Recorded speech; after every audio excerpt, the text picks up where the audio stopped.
Hola, bienvenido a una nueva ontología.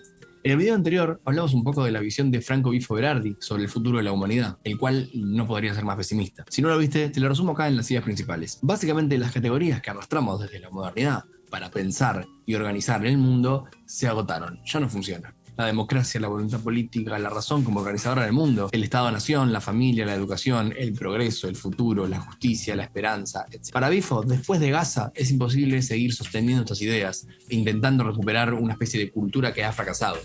El retorno del genocidio, las guerras, el cambio climático, la inteligencia artificial y algunas otras cosas más que si te interesan podés buscar el video, hacen que la humanidad ya no tenga futuro y que no le quede otra que desertar.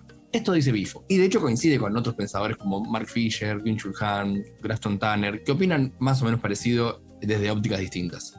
Entonces claramente vivimos en una época en la que, por un lado, el pensamiento crítico está lleno de discursos apocalípticos, y por otro, las élites que están al poder, al revés, tienen un discurso de optimismo radical, que va a estar todo bien, que hay que darle para adelante. Para mí, ambas posturas lo que develan es una especie de crisis en cuanto a la imaginación del futuro.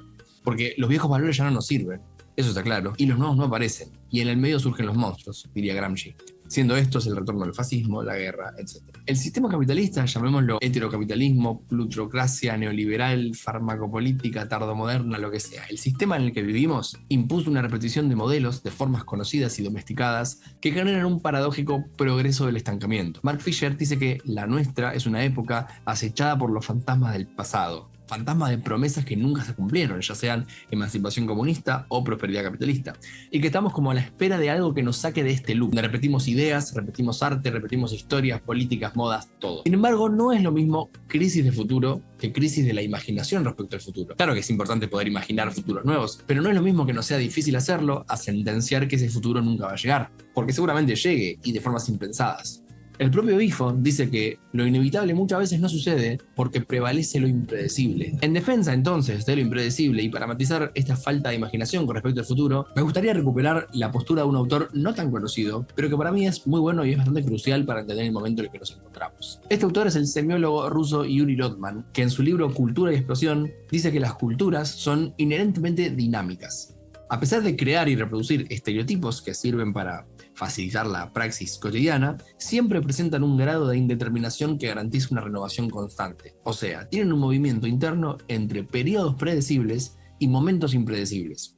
A estos momentos impredecibles, Lotman los llama explosiones, momentos de grandes alteraciones, que no necesariamente implican una revolución violenta, sino que son giros históricos, cosas que impiden volver atrás. Puede ser una revolución, pero también puede ser un invento tecnológico, una decisión política u otra cosa. Según Lotman, la cultura tiene un desarrollo gradual, previsible, anunciado, relativamente controlado, hasta que pasa una explosión y los elementos dentro del sistema se reorganizan. ¿Qué pasa? Como nosotros experimentamos la historia en línea recta, no vemos cuando se curva. O sea, solamente podemos dar cuenta de que una explosión y un cambio de dirección después de que ocurrió, mirando para atrás. Ya Walter Benjamin había dicho que solemos entender la historia como una especie de sucesión lógica de eventos, pero que en realidad esto es una sensación a posteriori. Miramos hacia atrás desde el presente y básicamente decidimos qué pasó. O sea, vemos al pasado con categorías que antes no existían y de todas las miles de cosas que pasaron, elegimos algunas como las principales. Por eso el pasado cambia todo el tiempo, porque accedemos al ayer mediante el relato que hacemos hoy. Para la historiografía habitual y para nuestro sentido común, el presente es la inevitable conclusión del pasado. La historia es como una especie de profecía invertida. Lo que pasó era lo único que podía pasar y por eso hoy estamos acá. Pero este es un discurso determinista que legitima el estado actual de las cosas en detrimento de los procesos históricos que no pasaron, que quedaron truncos, las ruinas de la historia, dice Benjamin. Sin embargo, para Lotman, estos caminos no realizados no es que se desvanecen, no se pierden del todo, sino que quedan como latencias, como fantasmas que pueden continuar acechando. Lo que quedó trunco en un contexto histórico puede ocurrir en otro. Aunque parezca que se perdió algo para siempre, puede retornar en alguna explosión. Pero, ¿qué causa estos cambios impredecibles? ¿Qué causa las explosiones? Bueno, para Lotman hay 4 causas. Primero es algo interno. La cultura tiene contradicciones generadas por su propio dinamismo y por la creación de textos nuevos, lo cual eventualmente genera choques y explosiones. Segundo, la intrusión de elementos externos de otras culturas también puede generar explosiones. Tercero, puede pasar que el leccionar de ciertos individuos genere momentos explosivos. Acá Lotman como que se tira un triple y clasifica la totalidad de las personas en 3 tipos. El inteligente, que es predecible y estereotipado, adaptado y por eso mismo oculto bajo la hegemonía. El tonto, que también es dócil y estereotipado, pero desubicado, sin la capacidad del inteligente para leer adecuadamente las situaciones. Y por eso, dice Lotman, llora en los casamientos y baila en los funerales. Y después el loco, que se corre de la norma y que es impredecible, que cuestiona la hegemonía y el sentido común. El loco rompe los estereotipos, sorprende, desordena, destaca, y por eso puede generar una explosión. Suele provenir de los márgenes del sistema, pero a veces conquista el centro con ideas nuevas, extremas o prohibidas, y puede incluso ganar adeptos, gente que lo siga o lo imite, convirtiéndose así en un líder. Si esto pasa, al final se termina convirtiendo en la nueva norma, la nueva estabilidad. Pero hay una cuarta forma en la cual se pueden generar explosiones, que es un poco la más interesante, me parece, o la más novedosa. Porque en un punto es obvio que los locos, personalidades sobresalientes, son propulsoras de procesos culturales importantes, en ciencia, arte, política. Sí, claro, una producción novedosa puede generar un evento explosivo revolucionario. Pero para Lotman, el fenómeno explosivo también se puede dar no por la creación de un elemento cultural nuevo, sino por la relectura de un elemento cultural viejo, estereotipado o mediocre. O sea, la recepción también puede generar cambios en la historia. A esto podríamos llamarlo lectura explosiva.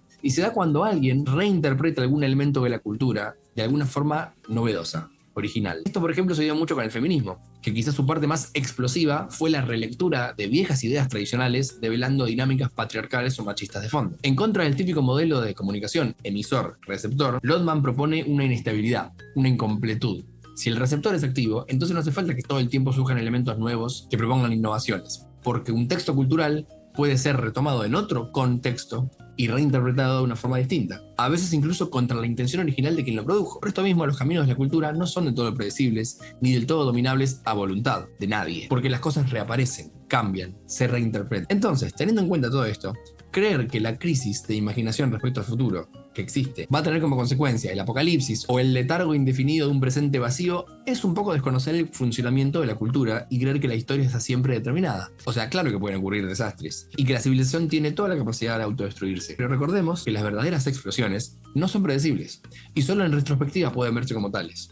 En todo presente se están tejiendo a la vez múltiples futuros. Y esto es algo que a veces el pesimismo se olvida. Y ojo, el pesimismo está bueno porque moviliza el intelecto, pero a veces es víctima de su propia profetización. Al final, el que menos se puede imaginar otro futuro es un pensador como Bifo, el que vimos en el video pasado. Yo creo que hay que leer a los pensadores pesimistas porque son un gran diagnóstico y porque invitan a pensar, que es lo más importante. Pero hay que tener cuidado de no terminar adoptando la misma actitud determinista que critica. Las ruinas no están en el futuro, sino en el pasado. Hay una película que se llama It Ends, no sé si la vieron, no es muy conocida, en la cual un grupo de jóvenes yanquis hacen un viaje en auto que toman un desvío por el bosque y quedan atrapados en una carretera infinita que nunca termina.